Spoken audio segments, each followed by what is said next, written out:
ମାଲକାନଗିରି ଜିଲ୍ଲାରେ ଗତ ରବିବାର ନାବାଳିକାଙ୍କ ସହ ହୋଇଥିବା ଗଣଦୁଷ୍କର୍ମ ମାମଲାରେ ସତ୍ୟତା ସାମ୍ନାକୁ ଆଣିବା ପାଇଁ ଓ ପୀଡ଼ିତାଙ୍କୁ ନ୍ୟାୟ ପ୍ରଦାନ ପାଇଁ ବିଜେଡିର ଏକ ଫ୍ୟାକ୍ଟ ଫାଇଣ୍ଡିଂ ଟିମ୍ ମାଲକାନଗିରି ଗସ୍ତରେ ଆସି ସମୀକ୍ଷା କରିଛନ୍ତି।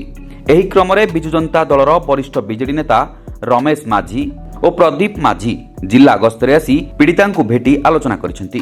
ଜିଲ୍ଲା ମୁଖ୍ୟ ଚିକିତ୍ସାଳୟରେ ବର୍ତ୍ତମାନ ପୀଡ଼ିତାଙ୍କ ଚିକିତ୍ସା ଜାରି ରହିଥିବା ବେଳେ ତାଙ୍କ ପରିବାର ସହ ମଧ୍ୟ ଆଲୋଚନା କରିଥିଲେ।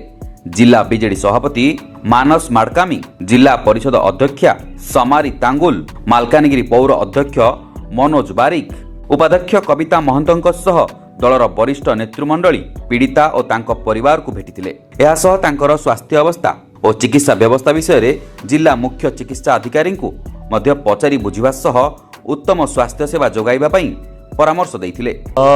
राज्य सभापति माननीय नवीन पट्टनायक महोदय निर्देश क्रमे आज विजु जनता दल एक कमिटी आज पीड़िता को आम भेटिचु डिस्ट्रिक्ट हेडक्वार्टर हॉस्पिटल मालकानगिरी ठारे एवं विशेषकर डबल इंजिन सरकार जो दिन टू ओडिशा रे आसीचंती एथिरे महिला माने एवं विशेषकर छात्री माने सुरक्षित नाहंती।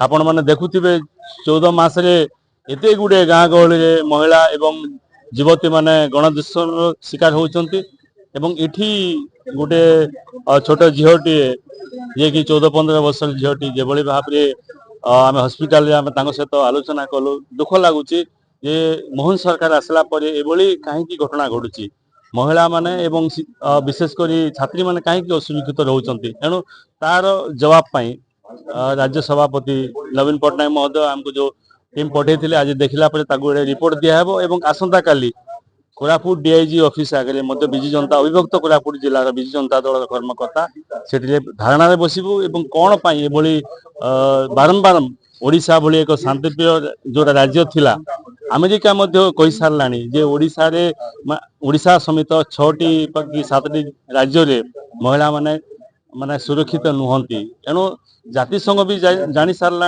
अमेरिका भी जानी सारा दिने जातिसंघ ओडिशा को प्राइज दौथिबा बेले आज मोहन सरकार आसला बेले एभली जो परिस्थिति माने आज आम देखा पाउछु निश्चित भाव में दुर्भाग्यजनक घटना या आम निंदा करूँ। मालकानगिरी श्रीनिवास पात्र, निसर्त न्यूज।